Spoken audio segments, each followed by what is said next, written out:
Welcome back to The Explainer. So today, we're going to talk about something called DORA metrics. If you're in the software world, you've probably heard of them.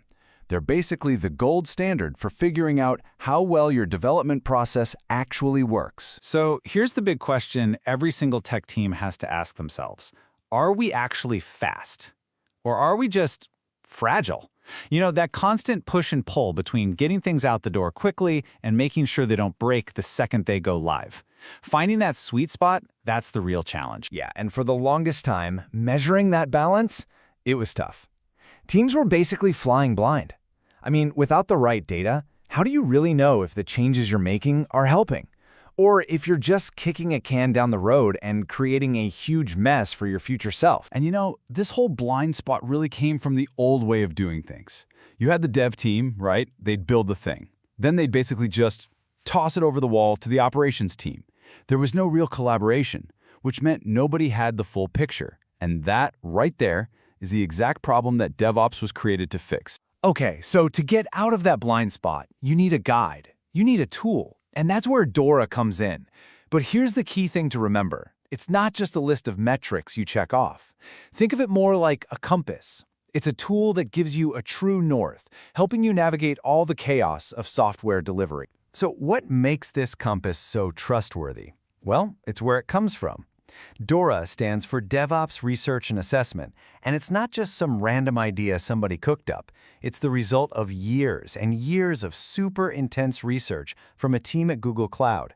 They wanted to totally replace guesswork with hard data. So when you're using DORA, you're not just tracking random numbers. You're plugging into a scientifically proven model for what high performance actually looks like. And the cool thing is, you see the benefits almost right away.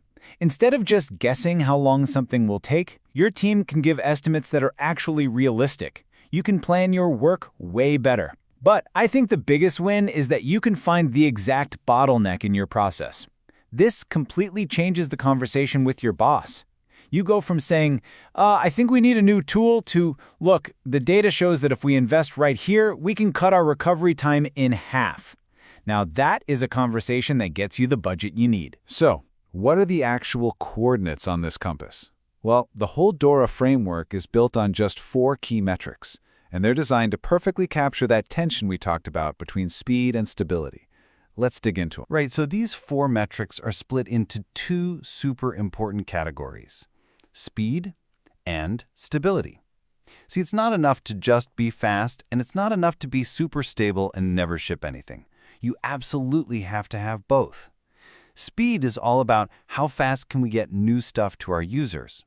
And stability flips that around and asks, okay, but is the stuff we're shipping reliable? Does it actually work? All right, here they are, the 4 vital signs for any healthy engineering team. Let's just spend a second on this because it's so important. On the speed side, you've got deployment frequency. Simple enough, how often are you pushing code to production? Is it once a day, once a week, once a quarter? Then there's lead time for changes. This one's huge. It's how long it takes for an idea to go from being typed on a developer's keyboard to actually being live for a customer. Together, these two measure your raw velocity. But, and this is a big but, that speed has to be balanced by the stability metrics. So you have change failure rate. This asks a really honest question. Of all those deployments we're pushing out, how many of them blow up and force us to do a hotfix? And if something does go wrong, because it will, time to restore service measures how fast you can put out the fire. See that beautiful tension there? You can't just floor the gas pedal on deployments if it sends your failure rate through the roof. And that right there leads us to maybe the most important idea in this whole explainer. Just tracking these 4 things isn't really the point. The real secret sauce, the thing that separates the good teams from the great teams, is how you balance them. I mean, this quote from the research just nails it. If your team is deploying code 10 times a day, on the surface, that sounds awesome, right? But if half of those deployments are causing fires that your team is constantly scrambling to put out, well, you're not a high-performing team. You're just a high-performing chaos creation machine. So what does that balance actually look like? The DORA research breaks teams down into performance tiers, and at the very top, you have elite. And just look at these numbers. Elite teams are deploying on demand. We're talking multiple times a day. But here's the crazy part. Their speed doesn't make them fragile. Their change failure rate is super low. We're talking under 15%. And this, to me, is the most mind-blowing stat. When a failure does happen, they can fix it and restore service in less than an hour. Wow, you don't get there by accident. That tells you they have incredible automation, amazing testing, top-tier monitoring, everything is dialed in. This is the goal.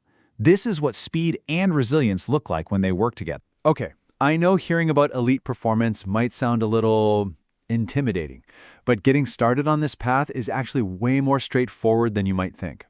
So let's talk about the practical steps to put this compass to work for your own team. Really? It all comes down to a pretty simple three-step process. First, you've got to collect the data. You need to pull information from your code repositories, your deployment pipelines, your incident tracking tools, wherever the truth lives. Second, you take all that raw data and just organize it into simple, structured tables for your changes, deployments, and any incidents. And then third, you run the calculations to figure out your numbers for the 4 key metrics. Boom. That's your starting line. That's your baseline. Okay, but listen up, because this next part is maybe the most critical piece of advice I can give you. For any of this to work, it absolutely cannot be a top-down order from management. DORA is at its most powerful when it's owned by the team, for the team. It has to feel like a collaborative effort from day one. So how do you do that? How do you make it feel collaborative? You pull everyone into the process. The team itself should have a say in how you're collecting the data. Then when you talk about goals, you have a real, honest conversation. What's a realistic goal for us next quarter? And what's a crazy stretch goal we could shoot for? But the most important thing, by far, is that you look at the results together, not to blame anyone, but to ask the only question that matters. How can we as a team improve from here? Which brings us right back to the most important thing to remember about all of this. DORA metrics are not a report card. They are not a stick to beat people with during performance reviews. They are a compass. That's all. It's a tool that shows your team where you are right now and helps you all agree on the best way to get where you want to go next. So, I'll leave you with this final thought. Your team is moving. Every engineering team is. You're busy. You're shipping code. You're closing tickets. But DORA forces you to ask a much more powerful question. Are you moving in the right direction? Thanks for watching The Explainer.